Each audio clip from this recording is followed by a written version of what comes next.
미국은 힘을 주지만 약속까지 주지는 않습니다.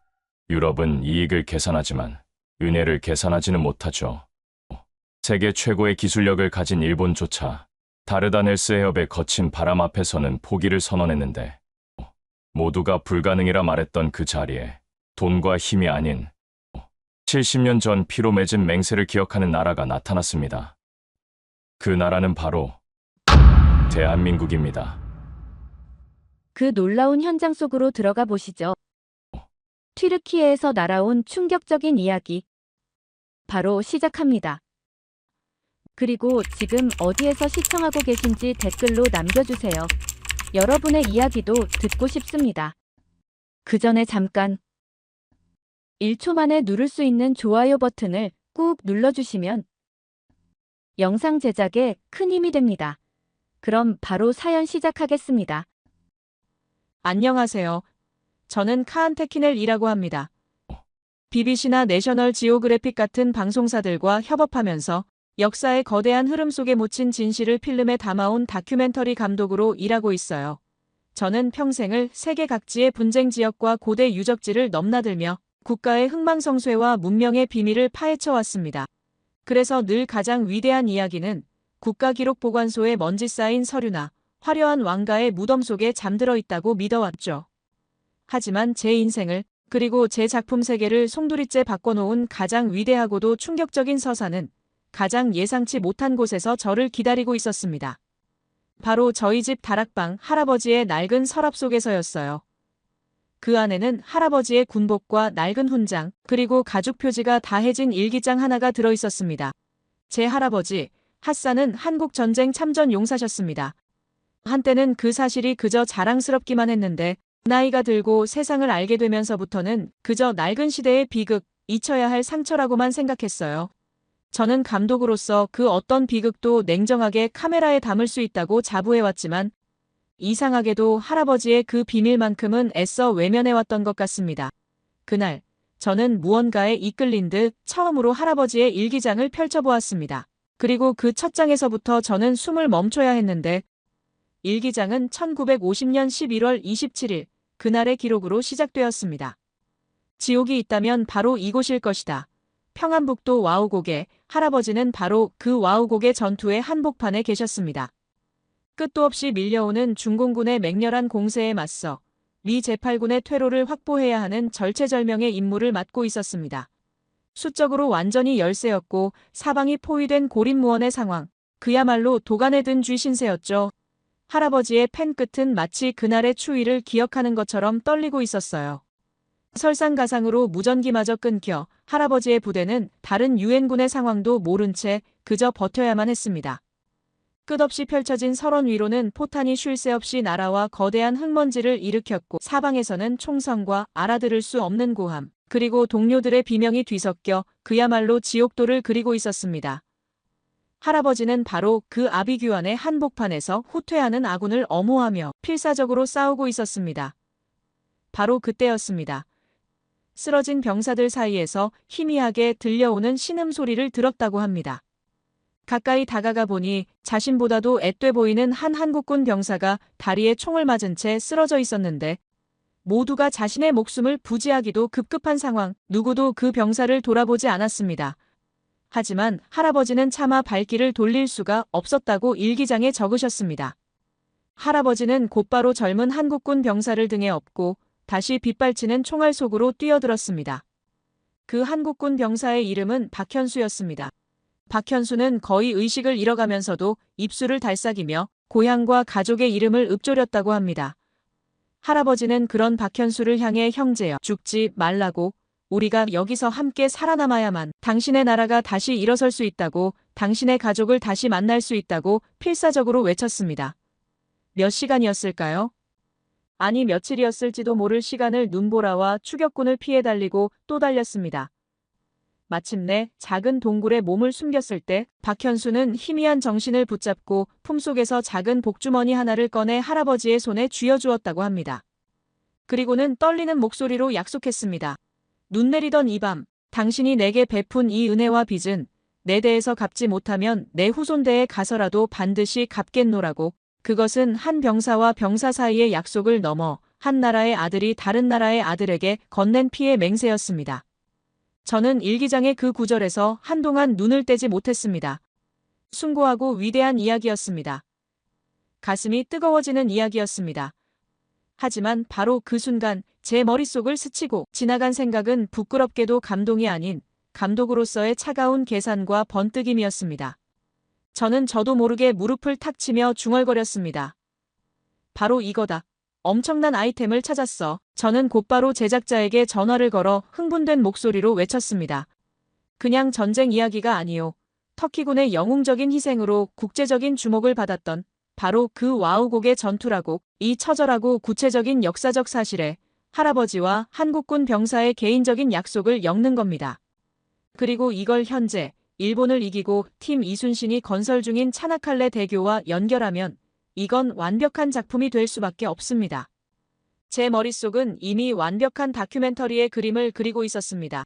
70년의 시간을 뛰어넘는 운명적인 서사, 그 안의 비밀과 감동, 그리고 일본과의 짜릿한 기술 경쟁, 시청자들이 열광할 모든 요소를 갖추고 있었습니다. 저는 이 엄청난 이야기를 제가 직접 파헤쳐 세상에 알려야겠다는 생각에 온몸에 전율이 흘렀고, 와우곡의 전투의 그 숭고한 희생은 어느새 제 머릿속에서 최고의 시청률을 보장하는 상품이 되어 있었습니다. 그것이 바로 이 위대한 여정의 부끄럽기 짝이 없는 저의 첫 시작이었습니다. 그렇게 제 할아버지의 숭고한 이야기는 제 손에서 한 편의 위대한 다큐멘터리로 재탄생할 준비를 하고 있었습니다. 저는 터키와 한국 양국에서 최고의 스태프들을 꾸렸고 곧바로 다르다넬스 해협, 차나칼레 대교의 건설 현장으로 향했어요. 제 가슴은 감독으로서의 야심과 흥분으로 가득 차 있었습니다.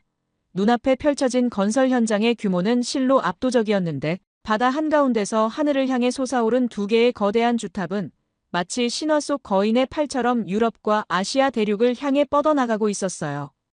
수백 대의 중장비가 내뿜는 굉음과 수천 명의 노동자들이 외치는 소리가 뒤섞여 현장은 거대한 용광로처럼 들끓고 있었어요. 저는 이 거대한 그림의 일부가 된다는 사실에, 그리고 이 모든 것을 제 카메라에 담을 수 있다는 사실에 다시 한번 짜릿한 전율을 느꼈습니다. 촬영 첫날 저는 제 스태프들에게 한국인 기술자 팀 이순신의 모습을 집중적으로 담으라고 지시했습니다. 저는 그들의 얼굴에서 70년 전 제 할아버지가 보여줬던 것과 같은 숭고한 영웅의 모습을 포착하고 싶었지만 제 카메라에 담긴 그들의 모습은 제 예상과는 조금 달랐어요.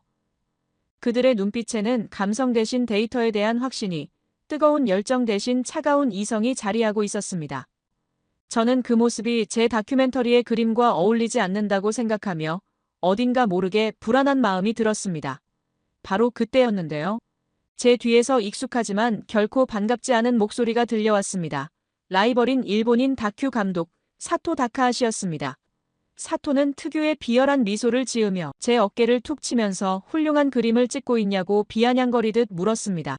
그러면서 한국팀이 공기를 1년 이상 단축하겠다고 장담했다는 소문을 들었냐고.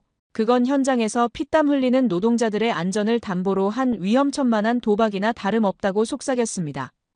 사토는 이 거대한 프로젝트가 사실은 모래 위에 지은 성이나 다름없으며 곧 사고가 터질 것이고 그때가 바로 진짜 특종을 잡을 기회일 것이라고 저를 유혹했습니다. 저는 애써 태연한 척하며 사토의 말을 무시했지만 그의 말은 독초처럼 제 마음속에 자라나기 시작했습니다. 공기를 단축한다는 것, 그것은 분명 어딘가에 무리가 따른다는 뜻이었으니까요. 만약 제 다큐멘터리의 주인공인 팀 이순신이 실패라도 한다면 제 작품 역시 실패작이 될 것이 뻔했습니다. 며칠 후 사토의 저주 섞인 예언이라도 현실이 된 듯 현장에서 작은 문제가 발생하고야 말았습니다. 주탑과 주탑을 연결할 케이블을 끌어올리는 과정에서 강한 해류와 바람 때문에 와이어 하나가 엉키는 문제가 생긴 겁니다. 물론 인명피해나 큰 사고로 이어진 것은 아니었습니다. 하지만 그 순간 제 심장은 철렁 내려앉았습니다. 현장은 순식간에 긴장감에 휩싸였고 터키인 노동자들 사이에서는 술렁임이 터져나왔습니다. 저는 그 모습을 카메라에 담으면서도 식은땀을 흘리고 있었습니다. 그때였습니다. 한국인 총괄 책임자인 박태현 팀장이 조용히 현장에 나타났습니다. 박태현 팀장은 조금도 당황한 기색 없이 컴퓨터로 계산된 데이터들을 확인하며 차분하게 상황을 지휘하기 시작했죠. 그리고 놀랍게도 모두가 반나절은 좋게 걸릴 거라고 예상했던 복잡한 문제가 단 2시간 만에 완벽하게 해결되었습니다. 하지만 저는 그 경이로운 문제 해결 능력보다 사토의 말이 현실이 될 수도 있다는 공포에 사로잡혀 있었어요. 저는 그날 저녁 현장에서 가장 눈에 띄던 젊은 터키인 엔지니어 데니즈를 따로 불러냈는데, 데니즈는 한국팀의 기술을 배우기 위해 이스탄불에서 자원해 온 열정으로 가득 찬 청년이었습니다. 저는 그런 데니즈에게 선배로서 또 인생의 선배로서 진심 어린 충고를 건넸습니다. 저들의 기술을 너무 맹신하지 말라고. 이 거대한 현장에서는 언제나 우리가 예상치 못한 변수가 생기기 마련이라고 말입니다. 그러자 데니즈는 제 눈을 똑바로 바라보며 조금도 망설임 없이 대답했습니다. 감독님은 문제를 보셨겠지만 저는 해결을 보았다고. 다른 이들이라면 며칠은 걸렸을 문제를 단 몇 시간 만에 해결하는 저력을 보았다고 말입니다. 데니즈는 박태현 팀장님과 한국인 엔지니어들은 다르다고. 그들은 불가능마저도 가능하게 만들 사람들이라며 절대적인 신뢰를 보였습니다. 저는 그 순수한 믿음 앞에서 아무 말도 할 수가 없었어요. 사토가 속삭인 합리적인 의심과 데니즈가 보여준 맹목적인 믿음 사이에서 제 머릿속은 더욱 복잡해졌습니다. 제가 그리려던 완벽한 영웅의 그림에 의심이라는 얼룩이 번지기 시작한 겁니다. 저는 이 의문이 답을 찾기 전까지는 단 한 장면도 더 찍을 수 없다는 것을 깨달았어요. 저는 직접 확인해야만 했습니다. 과연 한국인들의 저력은 진짜인가?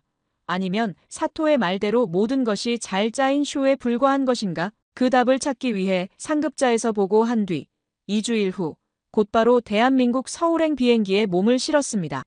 그렇게 저는 제 머릿속을 가득 채운 의심의 실체를 파헤치기 위해, 그리고 흔들리는 제 다큐멘터리의 운명을 바로잡기 위해 대한민국 서울로 향했어요. 비행기에 몸을 싣고 있는 내내 제 마음은 무겁고 착잡했습니다. 저는 감독으로서 늘 객관적인 시선을 유지해야 한다고 믿어왔습니다. 하지만 이번만큼은 제발 제 생각이 틀렸기를, 사토의 저주 섞인 비아냥이 그저 패배자의 질투이기를 간절히 바랐습니다. 인천공항에 도착한 저는 화려한 도시의 풍경에도 눈길 한 번 주지 않았죠. 곧바로 팀 이순신의 한국 측 관계자와 약속을 잡았는데, 저는 일부러 거창한 본사 방문 대신 프로젝트의 실제적인 내용을 들을 수 있는 실무진과의 만남을 요청했습니다. 곧바로 저는 서울의 한 평범한 오피스 건물, 작은 회의실에서 프로젝트의 핵심 관계자를 마주하고 있었습니다. 놀랍게도 그 자리에 나온 사람은 제가 차나칼레 현장에서 몇 번 마주쳤던 한국 측 총괄 책임자 박태현 팀장이었습니다. 저는 박태현 팀장의 젊은 나이와 수많은 기술자들을 진두지휘하는 그 차분한 카리스마에 늘 남다른 인상을 받아왔습니다. 저는 자리에 앉자마자 단도직입적으로 물었습니다. 당신들이 약속한 1년 7개월이라는 공사기간 단축이 과연 현실적으로 그리고 안전하게 가능한 것이냐고 말입니다. 제 질문에는 사토에게서 올마온 의심과 불안함이 가득 묻어 있었습니다. 저는 박태현 팀장이 당황하거나 혹은 준비된 변명을 늘어놓을 것이라고 예상했습니다. 하지만 박태현 팀장은 제 예상을 완전히 벗어났습니다. 박태현 팀장은 그저 희미하게 미소를 지으며 잠시 저를 바라보더니 오히려 제게 질문을 던졌습니다. 감독님께서는 저희 DLENC와 SK 에코플랜트가 힘을 합친 팀 이순신이 어떻게 일본의 세계적인 컨소시엄을 이길 수 있었다고 생각하십니까?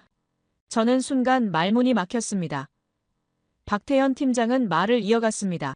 많은 사람들이 가격 경쟁에서 이겼을 거라고 생각하지만 사실은 그 반대라고. 자신들은 오히려 더 뛰어난 기술로 더 안전하게 그리고 더 빨리 지을 수 있다는, 당시에는 불가능해 보였던 제안을 했기 때문에 터키 정부가 우리를 선택한 것이라고 말입니다. 저는 그 담담한 자신감에 놀라지 않을 수 없었습니다. 박태현 팀장은 제게 노트북을 돌려 보여주었습니다. 그리고 저는 그 화면 앞에서 제 감독 인생 최대의 충격을 경험해야 했습니다. 그것은 바로 디지털 트윈이라고 불리는 기술이었습니다. 화면 속에는 현실의 차나칼레 대교와 똑같은 모습의 가상 다리가 존재했습니다. 그리고 한국의 엔지니어들은 그 가상의 다리 위로 지난 수백 년간 이 지역에 발생했던 그 어떤 지진이나 해일보다도 훨씬 더 강력한 자연재해를 시뮬레이션하고 있었습니다. 저는 제 눈을 의심했습니다.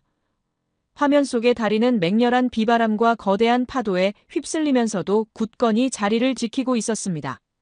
모든 케이블과 구조물이 받는 압력과 스트레스가 실시간으로 데이터화되어 나타났고 그들은 그 모든 데이터를 바탕으로 가장 완벽한 형태의 설계를 찾아낸 것이었어요. 박태현 팀장은 담담한 목소리로 설명했습니다. 자신들은 결코 위험한 도박을 하는 것이 아니라고 오히려 세상에서 가장 안전한 방식으로 도박의 가능성 자체를 없애고 있는 중이라고 말입니다. 그들은 비행기 날개 모양으로 상판을 설계해 강풍을 이겨내고 현존하는 가장 강력한 인장 강도를 지닌 케이블로 다리를 붙들고 있었습니다. 저는 그 압도적인 기술력 앞에서 그 조용하고도 확신에 찬 자신감 앞에서 아무 말도 할 수가 없었습니다. 제가 품었던 의심이 얼마나 어리석고 초라한 것이었는지 깨닫는 순간이었어요. 회의가 끝나고 저는 완전히 넋이 나간 상태였습니다. 그때 박태현 팀장이 제게 잠시 함께 가볼 곳이 있다고 제안했는데 저는 당연히 한국의 기술력을 과시할 수 있는 또 다른 장소일 것이라고 생각했습니다. 하지만 저희가 도착한 곳은 화려한 기술의 현장이 아닌 수많은 비석들이 잠들어 있는 고요하고 엄숙한 공간 국립서울 현충원이었는데 박태현 팀장은 저를 데리고 수많은 묘비들 사이를 지나 어느 평범한 비석 앞에 멈춰 섰습니다. 그 비석에는 박현수라는 이름 석자가 새겨져 있었습니다. 바로 박태현 팀장의 할아버지이자 제 할아버지 핫산이 70년 전 목숨을 걸고 구해낸 바로 그 병사였습니다. 저는 순간 숨을 멈추고 조용히 카메라를 들었습니다. 박태현 팀장은 거창한 추모사를 읊지 않았어요. 그저 묘비 앞에 놓인 꽃을 바로 잡아주고는 나지막이 하지만 제게는 천둥처럼 크게 들리는 목소리로 혼잣말처럼 속삭였습니다. 할아버지, 저희는 이제 기술로 사람을 지킵니다. 단 한 명의 희생도 없이 세상에서 가장 위대한 다리를 만들어 할아버지의 숭고한 희생에 보답하겠습니다. 그 순간 저는 깨달았어요. 한국이라는 나라의 진짜 저력은 눈에 보이는 압도적인 기술력에만 있는 것이 아니라는 것을. 그 기술을 움직이는 근원에는 70년이 지나도 결코 약속을 잊지 않는 뜨거운 진심과 자부심이 있다는 것을 말입니다. 기술과 진심, 이 두 가지가 하나가 된 한국의 저력에 저는 온몸의 경이로운 충격과 함께 형용할 수 없는 깊은 감동을 느꼈습니다. 한국에서 터키로 돌아오는 비행기 안에서 저는 창밖의 구름을 보며 완전히 다른 사람이 되어버린 저를 마주하고 있었습니다. 불과 며칠 전 이 비행기에 오를 때의 저는 성공에 대한 야심으로 가득 찬 냉소적인 감독이었지만 지금의 저는 제 작은 세상의 프레임으로는 도저히 담을 수 없는 거대한 진실 앞에서 한없이 작아진 한 명의 손자일 뿐이었습니다. 한국의 평범한 사람들이 제게 보여준 조건 없는 친절과 따뜻한 정, 그리고 박태현 팀장의 눈에서 보았던 자신의 일에 대한 조용하지만 강철 같은 자부심, 그 모든 것이 제 머릿속을 떠나지 않았습니다. 저는 터키에 도착하자마자 촬영 스튜디오가 아닌 곧장 제 집의 낡은 다락방으로 향했습니다. 그리고 다시 할아버지 핫산의 일기장을 손에 들었습니다. 전에는 그저 촬영 소품 정도로만 여겼던 그 낡은 책이 이제는 제 인생의 방향을 알려줄 성스러운 경전처럼 느껴졌어요. 저는 떨리는 손으로 책장을 넘겼습니다. 할아버지가 묘사한 70년 전 전쟁터의 풍경은 이제 글자가 아닌 아픔을 동반한 생생한 이미지로 제 가슴에 박혀왔어요. 저는 할아버지가 박현수라는 한국군 병사를 구해낸 대목을 몇 번이고 다시 읽었습니다. 그리고 그 부분에 제 눈물이 번져 글자가 흐려지는 것을 보며 비로소 제가 할아버지의 손자임을 실감했어요. 그렇게 밤을 새워가며 일기장을 읽어내려가던 중 저는 이전에 무심코 지나쳤던 놀라운 대목과 마주치게 되었는데 그 부분은 치열한 전투가 잠시 멎은 어느 날 밤의 이야기였습니다. 할아버지 핫산과 한국군 병사 박현수는 임시로 마련된 막사 안에서 서로의 언어를 가르쳐주며 시간을 보내고 있었습니다. 그러던 중 할아버지는 자신들의 언어와 한국어가 문법 구조나 어순면에서 놀랍도록 닮아있다는 사실을 깨닫고 신기해했다고 적으셨습니다. 그때 박현수는 자신의 민족이 아득한 옛날 북쪽의 초원에서 말을 타던 민족에게서 갈라져 나왔다는 할머니에게서 들은 오래된 이야기를 들려주었다고 합니다. 서쪽으로 간 형제 민족이 있었다는 이야기와 함께 말이었습니다. 그 순간 할아버지의 머릿속에는 번개 같은 깨달음이 스쳐 지나갔습니다. 바로 터키 민족의 기원인 돌궐과 한국의 고대 국가 고구려가 과거 중국의 수나라와 당나라에 맞서 함께 싸웠던 피를 나눈 형제 국가였다는 역사적 사실이었습니다. 할아버지는 일기장에 이렇게 적으셨습니다. 우리가 이곳에서 다시 만난 것은 결코 우연이 아니다. 우리의 조상들은 1500년 전에도 이 땅에서 서로를 도왔다. 우리의 만남은 운명이다. 저는 그 구절을 읽고 온몸에 소름이 돋는 것을 느꼈습니다. 곧바로 노트북을 열어 고구려 돌궐 동맹이라는 단어를 검색했습니다. 화면에는 수많은 학술 자료와 고대 지도가 펼쳐졌습니다. 그 모든 자료가 할아버지의 일기장 내용이 사실임을 증명하고 있었습니다. 제가 만들려던 다큐멘터리의 이야기는 70년이 아닌 무려 1500년을 거슬러 올라가는 거대한 서사였던 것입니다. 저는 이 엄청난 비밀을 이 운명적인 이야기의 또 다른 주인공인 박태현 팀장에게 반드시 알려줘야 한다고 생각했습니다. 저는 박태현 팀장에게 감독으로서가 아닌 핫산의 손자로서 개인적인 만남을 요청했습니다.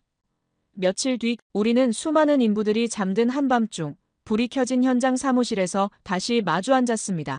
주변의 굉음이 사라진 현장은 놀랍도록 고요했고 그 침묵이 오히려 우리의 만남을 더욱 비장하게 만들었습니다. 저는 제 앞에 앉은 박태현 팀장을 보며 70년 전 낯선 땅의 막사 안에서 서로를 마주보았을 두 명의 할아버지를 떠올렸습니다. 저는 더 이상 다큐멘터리 감독 하안이 아니었습니다. 저는 할아버지의 운명을 대신 짊어진 손자였습니다. 저는 떨리는 손으로 할아버지의 일기장을 박태현 팀장 앞으로 내밀었습니다. 그리고 70년 전 박현수라는 이름의 한 젊은 군인이 어떻게 살아남았는지, 그가 어떤 약속을 했는지, 그리고 그들의 인연이 사실은 1500년 전부터 시작된 것이었음을 한자 한자 짚어가며 설명했습니다. 박태현 팀장은 단 한마디 말도 없이 그의 눈은 일기장에 고정된 채 제 이야기를 듣고 있었습니다. 그의 차분하던 표정이 미세하게 떨리고 있다는 것을 저는 알아챌 수 있었습니다. 제 이야기가 모두 끝났을 때 회의실에는 무거운 침묵이 흘렀습니다. 박태현 팀장은 한동안 눈을 감고 있었습니다. 그리고 천천히 눈을 뜬 그는 자신의 가방으로 손을 가져갔습니다. 그리고 그 안에서 꺼낸 것은 저를 또 한 번 경악하게 만들기에 충분했습니다. 그것은 바로 세월의 흔적으로 색이 바랬지만 정성스럽게 보관된 것이 분명한 작은 비단 복주머니였습니다. 할아버지의 일기장 속에 묘사된 70년 전 박현수 병사가 할아버지에게 건넸던 바로 그 복주머니였습니다. 박태현 팀장은 나지막한 목소리로 말했습니다. 자신의 할아버지 박현수께서 평생 이 이야기를 들려주셨다고 합니다. 목숨을 구해준 터키인 형제와 눈 내리던 밤에 했던 피의 약속에 대해서 말입니다. 그리고 이 복주머니를 갑오로 물려주시며 언젠가 우리 후손대에서 이 은혜를 갚을 날이 반드시 올 것이라고 말씀하셨다고 합니다. 박태현 팀장은 바로 그 약속을 지키기 위해 이 다리를 짓기 위해 이곳에 온 것이었습니다. 그 순간 저는 깨달았습니다. 이 다리는 단순한 강철과 콘크리트 구조물이 아니라는 것을, 이것은 두 할아버지의 약속이자 두 손자의 운명이며 1500년의 역사가 만들어낸 위대한 기적이라는 것을 말입니다. 박태현 팀장과 제가 두 명의 손자가 서로의 존재를 확인하던 그 운명적인 밤 이후 차나칼레 대교 건설 현장의 모든 것들이 제게는 다르게 보이기 시작했습니다. 굉음을 내며 움직이는 거대한 크레인도, 밤늦게까지 불이 꺼지지 않는 설계실의 불빛도, 그 모든 것이 70년 전의 약속을 지키기 위한 숭고한 몸짓처럼 느껴졌습니다. 저는 더 이상 다큐멘터리 감독으로서 대상을 관찰하는 것이 아니라 위대한 서사의 한가운데서 등장인물들과 함께 호흡하고 있었습니다. 시간은 빠르게 흘렀고 마침내 유럽과 아시아 두 대륙을 물리적으로 연결하는 마지막 상판을 들어 올리는 역사적인 그날이 밝았습니다. 현장의 모든 사람들의 얼굴에는 긴장감과 함께 기대감이 가득했습니다. 저 역시 보조선 위에서 이 위대한 순간을 필름에 담기 위해 카메라를 단단히 붙들고 있었습니다. 그런데 바로 그때였습니다. 맑았던 하늘이 순식간에 시커먼 구름으로 뒤덮이기 시작하더니 이내 장대 같은 비를 퍼붓기 시작했습니다. 다르다넬스 해협의 바람은 제가 지금껏 겪어보지 못한 수준으로 미친 듯이 울부짖기 시작했습니다. 그것은 단순한 폭풍우가 아니었습니다. 과거 세계 최고의 기술력을 자랑하던 일본의 컨소시엄마저도 이 바람 앞에서는 두 손 들고 입찰을 포기하게 만들었던 바로 그 전설적인 다르다넬스의 분노였습니다. 현장은 순식간에 혼란에 빠졌습니다. 거대한 상판은 강풍의 종잇장처럼 흔들렸고 작업자들은 안전을 위해 다급히 대피하기 시작했습니다.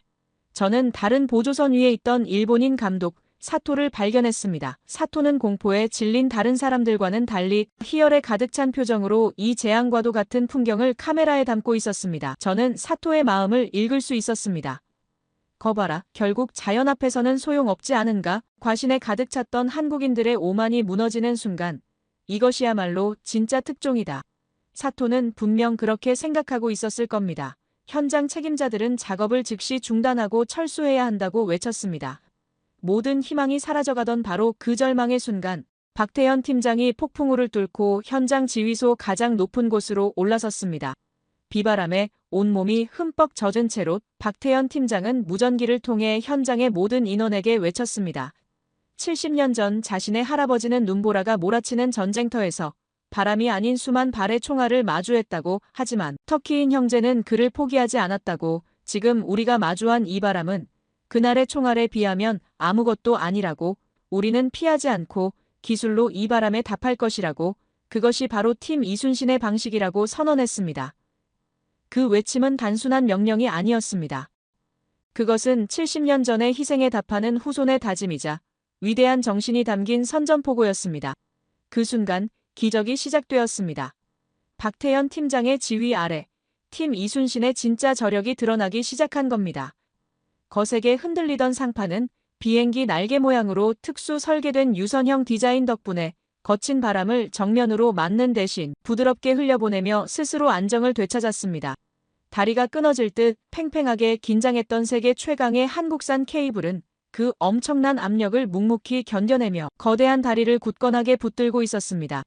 그리고 마침내 폭풍우가 가장 맹렬하게 몰아치는 그 순간 팀 이순신은 마지막 상판을 정확한 위치에 연결하는 데 성공했습니다. 두 대륙이 마침내 하나로 이어진 그 순간 거짓말처럼 바람이 잦아들고 구름 사이로 한 줄기 빛이 다리를 비추었습니다.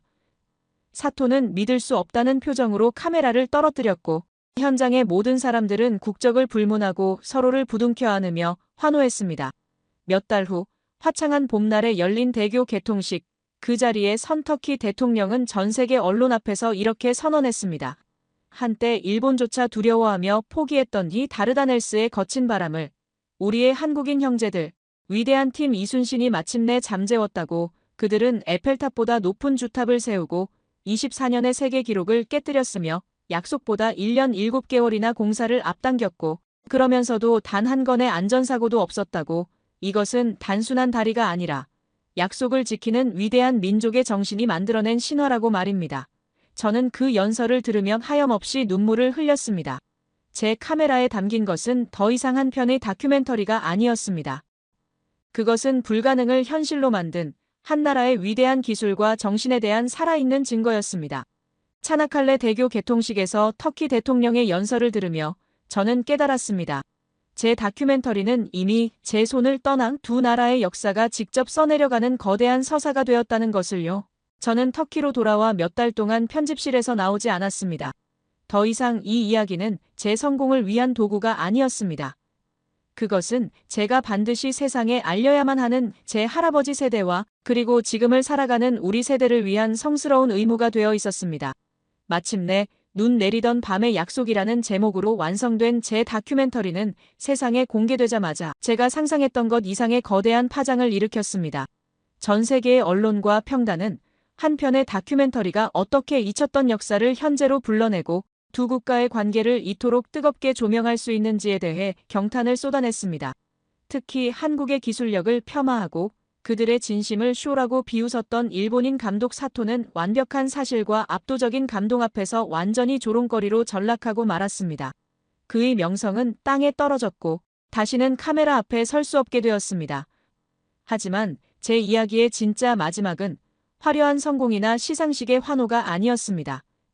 그것은 수많은 사람들의 삶을 바꾼 저 위대한 다리 위에서 두 명의 손자가 두 명의 할아버지를 대신해 그리고 두 위대한 국가를 대신해 나누는 조용한 약속이자 세상을 향한 저의 진심 어린 고백이었습니다. 제 다큐멘터리의 마지막 장면은 그렇게 시작됩니다. 노을이 지는 차나칼레 대교 위를 저와 박태현 팀장이 나란히 걷고 있었습니다. 카메라는 저희의 뒷모습을 비추고 그 위로 제 목소리가 잔잔하게 흘러나옵니다. 사람들은 제게 묻습니다. 왜 하필 대한민국이었냐고, 어떻게 그 불가능한 프로젝트를 성공시킬 수 있었느냐고 말입니다. 물론 그들의 기술력은 세계 최고였습니다. 일본이 두려워한 다르다넬스의 바람을 비행기 날개 모양의 상판으로 잠재웠고 세계에서 가장 강력한 케이블로 두 대륙을 묶었으며 에펠탑보다 높은 주탑을 세웠습니다. 하지만 제가 현장에서 본 것은 단순히 기술이 만들어낸 기적이 아니었습니다. 이야기는 그보다 훨씬 더 깊고 위대한 곳에 있었습니다. 그것은 1500년을 거슬러 올라가는 운명과도 같은 인연이었습니다. 우리의 조상인 돌궐과 고구려가 피를 나눈 형제였고 그 운명이 70년 전 와우고개의 포화 속에서 다시 한번 서로를 알아보게 한 것이었습니다. 하지만 그것만으로도 모든 것이 설명되지는 않습니다. 제가 찾은 마지막 해답은 바로 대한민국이라는 나라가 가진 세상 그 어떤 나라와도 다른 특별한 성품에 있었습니다.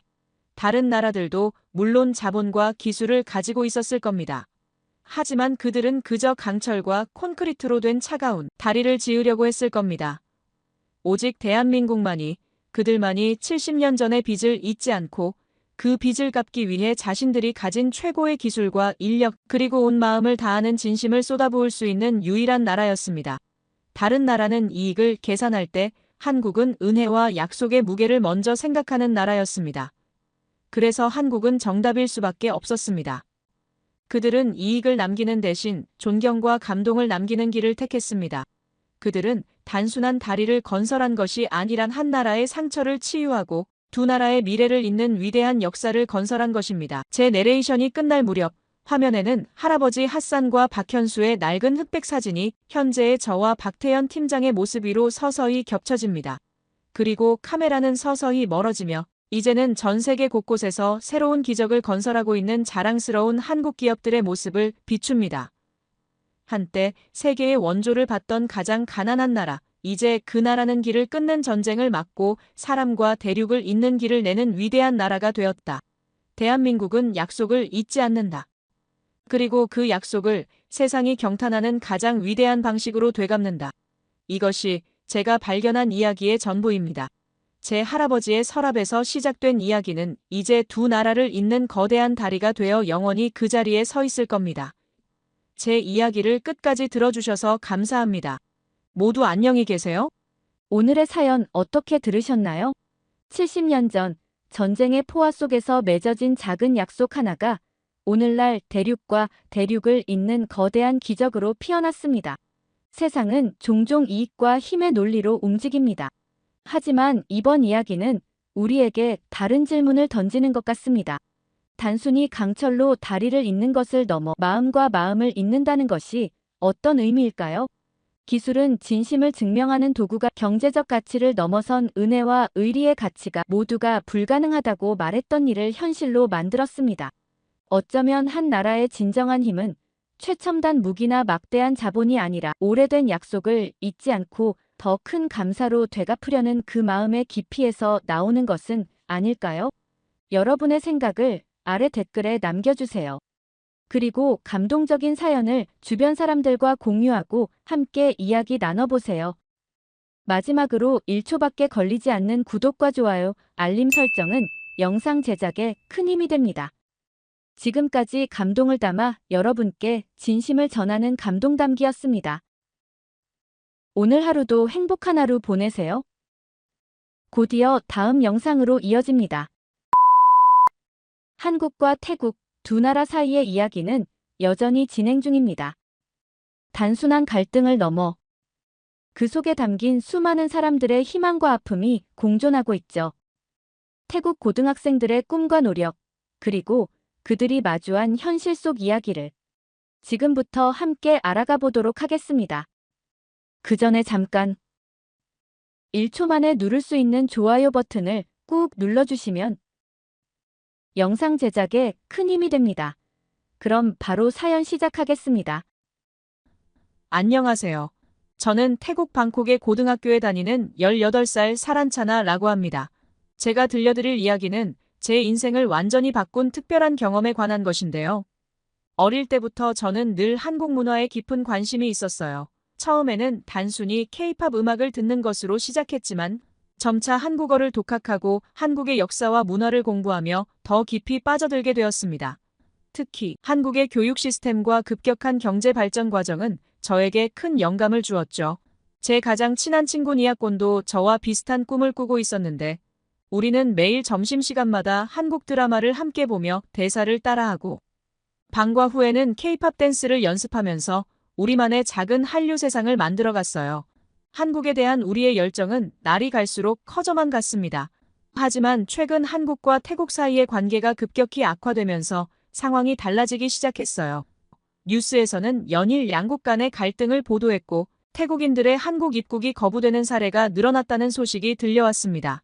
주변에서는 한국에 대한 부정적인 시선이 점점 더 강해졌고 저와 니아코는 한국 문화를 좋아한다는 이유로 곱지 않은 시선을 받기도 했죠.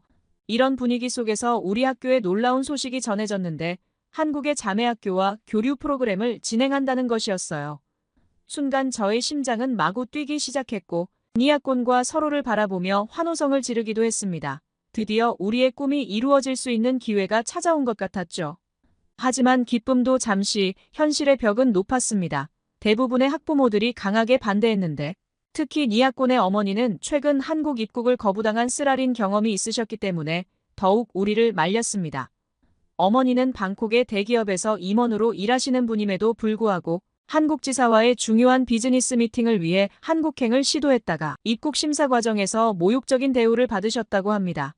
6개월 전부터 준비한 서류들을 모두 제출했는데도 추가 심사가 필요하다며 수시간을 입국 심사장에서 기다려야 했고 결국에는 불법 체류 가능성이라는 이해할 수 없는 이유로 입국이 거부되었다고 해요.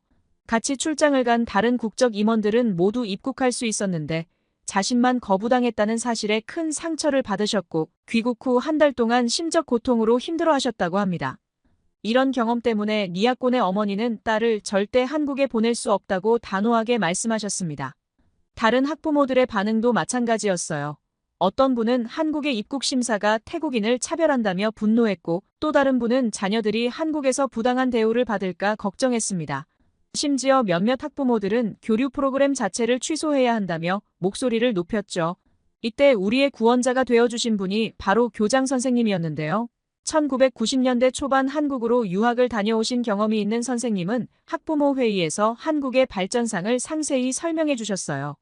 1960년대만 해도 태국보다 GDP가 낮았던 한국이 어떻게 세계 10위권의 경제대국이 되었는지, 삼성과 현대 같은 세계적 기업들이 어떻게 성장했는지, 한국의 교육 시스템이 어떻게 이런 성공을 이끌어냈는지를 하나하나 짚어주셨습니다. 교장 선생님은 특히 한국의 교육열과 학습 의지를 강조하셨어요.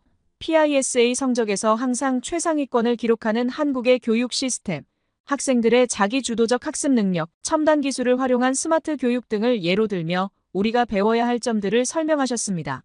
더불어 K-팝과 한국 드라마로 대표되는 문화산업의 성공이 결국 교육의 힘이라고 역설하셨죠. 우리 아이들이 한국의 성공 비결을 직접 보고 배워야 합니다. 4차 산업혁명 시대에 한국이 보여주는 혁신적인 교육 방식, IT 강국으로서의 면모, 전통과 현대가 조화를 이루는 문화적 저력을 직접 체험하게 해주어야 해요. 교장 선생님의 진심 어린 말씀에 학부모들의 마음이 조금씩 움직이기 시작했습니다. 결정적으로 교장 선생님은 이런 교류야말로 양국 간의 오해와 갈등을 해소할 수 있는 가장 좋은 방법이라고 강조하셨어요. 태국의 미래를 위해서라도 한국의 발전상을 배워야 한다는 교장 선생님의 설득에 결국 학부모들도 동의하게 되었고 이렇게 우여곡절 끝에 저와 니아콘을 포함한 10명의 학생들이 한국으로 가게 되었답니다. 드디어 한국행 비행기에 몸을 실었습니다. 설렘과 두려움이 교차하는 복잡한 마음을 안고 6시간의 비행을 마치고 인천국제공항에 도착했어요. 창밖으로 보이는 거대한 공항 건물이 마치 우리를 위협하는 것처럼 느껴졌습니다. 입국 심사대로 향하는 발걸음이 무거웠어요. 니아콘의 어머니가 겪은 일이 자꾸 떠올라 심장이 마구 뛰었습니다. 긴 줄을 서서 기다리는 동안 옆에 있던 니아콘의 손이 떨리는 것이 느껴졌어요. 우리는 서로의 손을 꼭 잡은 채 차례를 기다렸습니다. 입국 심사대 앞에서는 더욱 긴장감이 고조되었어요. 그 이유는 까다로워진 태국인 입국 심사 때문에 학생들도 예외가 아니라는 것을 알고 있었기 때문입니다. 제 앞에 있던 친구가 추가 심사를 받으러 가는 모습을 보며 가슴이 철렁 내려앉았어요. 손바닥에 식은 땀이 나기 시작했고 심장은 마구 뛰어 귀가 멍멍할 정도였습니다. 마침내 제 차례가 되었는데 심사관은 무표정한 얼굴로 제 여권을 꼼꼼히 확인했어요. 방문 목적을 묻는 질문에 목소리가 떨리지 않게 최대한 노력하며 대답했습니다. 교류 프로그램 초청장과 학교 관련 서류들을 하나하나 검토하는 동안 시간이 멈춘 것만 같았어요. 심사관의 표정에서 어떤 힌트라도 얻으려 애썼지만 그는 마스크를 쓰고 있어 마스크 뒷면의 느낌은 마치 단단한 벽처럼 아무것도 읽을 수 없었습니다. 순간순간 니아콘의 어머니가 겪었던 일이 떠올라 다리가 후들거렸고 혹시 저도 입국이 거부되면 어쩌나 하는 불안감에 손톱이 파고드는 줄도 모르고 손바닥을 꽉 쥐고 있었어요. 다행히도 우리 학생들 모두가 무사히 입국 심사를 통과했습니다. 그제서야 인천공항의 진짜 모습이 눈에 들어왔어요. 긴장이 풀리자 안도의 한숨과 함께 눈시울이 붉어지는 것을 느꼈습니다. 니아콘과 서로 마주보며 웃음을 지었을 때 그 웃음 속에는 우리가 함께 이겨낸 첫 번째 관문에 대한 안도감이 들었어요. 제 눈앞에 펼쳐진 최첨단 시설들과 세련된 인테리어, 깔끔하게 정돈된 공간이 인상적이었는데요. 자동화된 시스템들과 편리한 안내 서비스는 태국의 공항과는 차원이 다르다는 걸 실감하게 했습니다. 입국장을 나서자 자매학교 학생들이 환한 미소로 우리를 맞이해 주었어요. 태극기와 태국 국기를 함께 들고 한글과 태국어로 쓴 환영 플래카드를 준비해온 모습에 감동받았습니다. 그들의 따뜻한 환대는 입국 심사 때의 긴장감을 순식간에 녹여버렸죠.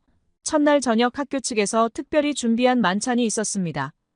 방콕의 따뜻한 기후와 달리 서울은 일교차가 커서 저녁이 되니 제법 쌀쌀했어요. 이런 날씨를 배려해 우리를 위해 따뜻한 칼국수를 준비해 주었는데 하얀 칼국수 면발에서 피어오르는 보드라운 김이 마음까지 따뜻하게 해주었습니다. 우연히도 우리 또한 태국의 전통 국수인 꾸어이띠어우를 준비해 갔는데 두 음식이 묘하게 닮아 있다는 걸 발견했죠. 맑고 깊은 국물 맛은 달랐지만 하얀 면발이 국물에 담겨 있는 모습이 마치 거울을 보는 것처럼 비슷했어요. 각자의 전통과 문화는 달라도 사람들의 마음을 따뜻하게 달래주는 국수의 역할은 어디나 같다는 걸 느꼈습니다. 한국 친구들이 꾸어이띠어우의 향신료와 허브향에 관심을 보이고 우리는 칼국수의 쫄깃한 식감에 감탄하며 따뜻한 국물에 담긴 면을 먹으며 음식으로 하나가 되는 기분이었습니다. 식사 중에 한국 학생들은 태국 문화에 대해 많은 관심을 보여주었어요. 우리나라의 전통과 현대 문화에 대해 진지하게 묻고 태국어 몇 마디를 배우려 노력하는 모습이 인상적이었습니다. 서로의 학교 생활과 장래 희망에 대해 이야기를 나누면서 거리감은 자연스럽게 사라졌어요. 그날 밤 숙소로 돌아가는 버스 안에서 창밖의 서울 야경을 바라보며 생각했습니다. 입국 심사에서 느꼈던 불안감이 무색할 만큼 한국은 우리를 따뜻하게 품어주었어요. 이제 막 시작된 우리의 한국 생활이 어떤 특별한 순간들로 채워질지 기대감에 부풀었습니다. 다음 날 아침, 우리는 본격적으로 자매학교의 교육 프로그램을 체험하게 되었습니다. 학교에 들어서는 순간부터 태국의 학교와는 완전히 다른 분위기에 놀라지 않을 수 없었어요. 모든 교실에 설치된 전자칠판 개별, 태블릿 PC, 그리고 복도마다 설치된 스마트 도서관 시스템은 마치 미래의 학교에 온 것 같은 느낌을 주었습니다.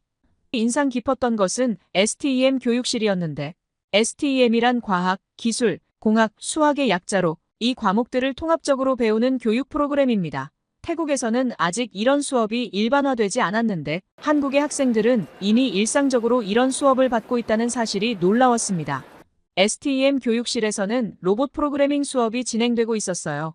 학생들이 직접 로봇을 조립하고 코딩을 통해 로봇을 움직이는 모습은 정말 인상적이었습니다. 태국에서는 대부분의 학교가 아직도 칠판과 교과서 위주의 주입식 교육을 하고 있는데 이런 실습 위주의 수업을 보니 가슴이 먹먹해졌어요. 한국 학생들의 학습 태도도 깊은 인상을 남겼는데 수업 시간에 질문을 던지고 토론하는 모습, 쉬는 시간에도 자발적으로 스터디 그룹을 만들어 공부하는 모습은 태국의 수동적인 학습 문화와는 너무나 달랐어요. 이런 적극적인 학습 문화가 한국의 급속한 발전을 이끈 원동력이었다는 것을 직접 눈으로 확인할 수 있었습니다. 오후에는 한국 학생들과 함께 미래 도시 설계 프로젝트에 참여했어요. 환경 문제를 해결하면서도 지속 가능한 발전을 이룰 수 있는 도시를 설계하는 과제였는데 한국 학생들의 창의적인 아이디어와 문제 해결 능력에 깊은 감명을 받았습니다. 그들은 단순히 아이디어를 제시하는 것에 그치지 않고 실현 가능성과 경제성까지 꼼꼼히 따져가며 프로젝트를 진행했어요. 특별했던 것은 한국의 교육이 단순한 지식 전달을 넘어서 미래를 준비하는 방향으로 나아가고 있다는 점입니다. 인공지능, 빅데이터, 사물인터넷 등 4차 산업혁명 시대에 필요한 기술들을 이미 고등학교 과정에서부터 배우고 있었어요. 반면 태국의 교육은 아직도 과거의 틀에 머물러 있다는 생각에 안타까움을 느꼈습니다. 하루 일과를 마치고 학교를 나서면서 한국의 교육 시스템이 어떻게 세계 최고 수준의 인재들을 배출할 수 있는지 이해할 수 있었어요. 첨단 시설과 혁신적인 교육 방식, 그리고 학생들의 열정이 완벽한 조화를 이루며 시너지를 만들어내고 있었습니다. 이런 교육 환경이 삼성, 현대, LG 같은 세계적인 기업들을 만들어낸 원동력이라는 생각이 들었어요. 또한 인상적이었던 것은 이런 대기업들이 학교 교육과 긴밀하게 연계되어 있다는 점이었는데, 학생들은 기업들이 제공하는 최신 기술을 직접 배우고 체험하며 기업들은 미래의 인재를 미리 발굴하고 육성하는 선순환 구조를 만들어내고 있었어요. 태국의 경우 교육과 산업이 별개로 움직이는 것과는 완전히 다른 모습이었죠. 더욱 놀라웠던 것은 한국의 교육이 단순히 기술적인 면만을 강조하는 것이 아니라는 점입니다. 창의성 개발, 문제 해결 능력, 팀워크, 리더십까지 미래 사회에 필요한 모든 역량을 균형 있게 발전시키고 있었어요. 이것이 바로 한국이 불과 60년 만에 원조를 받는 나라에서 원조를 주는 나라로 성장할 수 있었던 핵심 비결이라는 생각이 들었습니다. 태국으로 돌아가면 이런 경험을 바탕으로 우리 학교의 변화도 제안해보고 싶다는 생각이 들었습니다. 하지만 현실적인 한계도 깊이 느꼈어요. 태국의 대부분 학교들은 여전히 30년 전과 크게 달라지지 않은 모습이었고, 교실마다 선풍기 하나 제대로 작동하지 않는 곳도 많았습니다. 첨단 기자재는커녕 기본적인 교육시설조차 부족한 상황에서 한국의 교육 시스템을 그대로 따라할 순 없겠지만 적어도 미래를 준비하는 교육의 방향성만큼은 배워야 한다고 생각했어요. 더욱 안타까웠던 것은 태국의 교육이 아직도 암기식 주입 교육에 머물러 있다는 점입니다. 선생님들은 교과서 내용을 반복적으로 읽어주기만 하고 학생들은 그저 받아 적기만 하는 수동적인 수업 방식이 대부분이었기에 창의적 사고나 문제 해결 능력을 키우는 교육은 사치스러운 것으로 여겨지고 있었습니다. 이런 교육 환경 속에서 태국의 젊은이들이 급변하는 세계에 어떻게 적응할 수 있을지 걱정이 되었어요. 이날의 경험은 제게 교육의 진정한 의미와 가치를 다시 한번 생각하게 만든 소중한 시간이었습니다. 동시에 태국의 교육이 나아가야 할 길이 얼마나 멀리 있는지도 절실히 깨닫게 해준 순간이었어요. 다음 날은 한국의 전통과 현대를 동시에 체험할 수 있는 특별한 일정이 준비되어 있었는데요. 우리는 아침 일찍 인사동으로 향했어요. 좁은 골목길마다 전통 공예품점과 한복 가게들이 즐비했고 전통과 현대가 절묘하게 어우러진 분위기가 인상적이었습니다. 인사동 거리를 걷다가 달콤한 향기에 이끌려 호떡을 맛보게 되었어요. 갓 구워낸 호떡의 겉은 바삭하고 속은 부드러운 꿀과 견과류로 가득했습니다. 태국에도 이런 길거리 음식이 있었으면 좋겠다는 생각이 들었어요. 회오리 감자도 인상적이었는데요. 긴 꼬치에 감겨있는 모양도 특이했지만 바삭하면서도 고소한 맛이 특별했죠. 태국의 길거리 음식과는 또 다른 매력이 있었습니다. 오후에는 상암 디지털 미디어 시티로 이동했는데 미래 도시를 연상케 하는 첨단 건물들이 즐비했고 특히 방송사 견학은 놀라움 그 자체였어요. 태국의 방송국과는 비교할 수 없을 정도로 최첨단 시스템이 갖춰져 있었습니다. 고화질 해상도의 카메라, AI 기반의 편집 시스템, 실시간 CG 기술까지 마치 미래의 방송국을 미리 체험하는 것 같았습니다. 태국의 방송 시스템이 아직도 구형 장비들을 사용하고 있다는 것이 새삼 아쉽게 느껴졌죠. 저녁 준비를 위해 상암 월드컵 경기장에 있는 대형마트를 찾았는데 이것도 정말 특별한 경험이었습니다. 태국의 재래시장 문화와는 완전히 다른 체계적이고 현대화된 쇼핑 문화를 체험할 수 있었어요. 신선식품부터 캠핑용품까지 모든 것이 한 곳에 있고 가격 비교도 쉽게 할 수 있는 시스템이 인상적이었습니다. 계산대의 자동화 시스템도 놀라웠어요. 태국에서는 아직도 수기로 계산하는 곳이 많은데 여기서는 디지털화되어 있는 곳과 수기로 계산하는 곳 모두 활발했습니다. 그렇게 우리는 장을 본 후에 난지 캠핑장으로 향했어요. 한강을 따라 조성된 캠핑장의 모습은 도시 속 작은 휴식처 같았습니다. 놀라웠던 것은 캠핑장의 체계적인 시스템이었는데 한국 친구들이 미리 온라인으로 예약을 해두어서 바비큐 시설이 완비된 자리가 우리를 기다리고 있었어요. 텐트나 장비를 직접 가져갈 필요도 없었습니다. 더욱 편리했던 것은 캠핑장 내의 매점이었는데요. 숯, 토치, 목장갑부터 일회용 접시, 컵까지 바비큐에 필요한 모든 것이 구비되어 있었고 심지어 고기와 음료수까지 판매하고 있어서 사실상 몸만 가도 캠핑이 가능했습니다. 이런 편리한 시스템 덕분에 캠핑이 남녀노소 누구나 즐길 수 있는 대중적인 문화로 자리 잡을 수 있었다는 생각이 들었어요. 태국의 여가 문화는 아직 이런 편의성과의 거리가 한참 멀었기에 이런 시스템이 태국에도 도입되면 좋겠다고 생각했습니다. 해가 저물면서 바라본 서울의 야경은 그야말로 장관이었어요. 한강을 따라 늘어선 빌딩들의 불빛이 물에 반사되어 마치 별들이 강물 위에 떠 있는 것 같았습니다. 바비큐를 준비하면서 야채를 씻으러 수도가로 향했을 때였습니다. 태국어로 이야기하는 소리가 들려와 고개를 돌렸어요. 한 가족이 야채를 씻고 있었는데 무심코 지나치려던 찰나 그들의 표정에서 왠지 모를 쓸쓸함이 느껴졌습니다. 저도 모르게 태국 우리말로 인사를 건네며 간단한 대화로 시작했는데 어느새 고향 이야기로 빠져들어 자연스럽게 깊어져 갔습니다. 그들은 방콕 출신의 초등학생 자녀를 둔 평범한 가족이었어요. 처음에는 태국 음식을 준비하는 향긋한 향신료 냄새에 이끌려 대화를 시작했는데 이야기를 나누다 보니 그들의 사연이 심상치 않다는 것을 알게 되었습니다. 한국에서의 생활이 얼마나 되었냐는 제 질문에 잠시 망설이시더니 말씀을 이어가면서 그들의 숨겨진 이야기가 하나둘 드러나기 시작했어요. 중년 여성분은 떨리는 목소리로 한숨을 내쉬며 조심스럽게 말씀하셨죠. 원래는 관광비자로 한국에 왔다가 코로나19 상황으로 귀국이 어려워져 체류하게 되었고 이제는 비자가 만료된 상태라고 조심스럽게 이야기했습니다. 불법 체류자라는 사실이 알려질까봐 항상 불안에 시달리고 있다는 이야기를 들으며 가슴이 먹먹해졌어요. 말씀하시는 내내 주변을 살피는 그들의 모습에서 일상적인 긴장감이 고스란히 전해졌습니다. 더구나 최근 한국과 태국의 관계가 악화되면서 상황이 더욱 어려워졌다고 합니다. 단속이 강화되어 일자리를 구하기도 힘들어졌고 아이들은 학교도 다니지 못한 채 집에만 머물러야 했죠. 식당 일을 하며 겨우 생계를 이어가고 있지만 언제 단속에 걸릴지 모른다는 불안감에 늘 시달린다고 해요. 한국에서의 새로운 삶을 꿈꾸며 왔는데 현실은 생각보다 훨씬 힘들었다는 말씀에서 깊은 절망감이 느껴졌습니다. 특히 심각한 건 아이들의 상황이었는데요. 학교에 가고 싶어도 갈 수 없고 친구들을 사귀고 싶어도 사귈 수 없는 이야기를 들었을 때 안쓰러웠습니다. 옆에서 조용히 야채를 씻고 있던 아이들의 무표정한 얼굴에서 어린 나이에 겪어야 하는 고통이 느껴졌어요. 불법 체류자의 자녀라는 이유로 교육받을 기회조차 박탈당한 아이들을 보면서 어른들의 선택이 아이들의 미래까지 영향을 미치는 현실에 깊은 생각이 들었습니다. 아이들이 한글을 배우고 싶어도 배울 수 없다는 말에 교육이 특권이 되어버린 현실이 가슴 아프게 다가왔어요. 그럼에도 불구하고 그들은 한국에 대한 희망을 버리지 않았어요. 한국어 자격증 시험을 준비하면서 취업비자로 전환할 수 있는 기회를 모색하고 있다고 했습니다.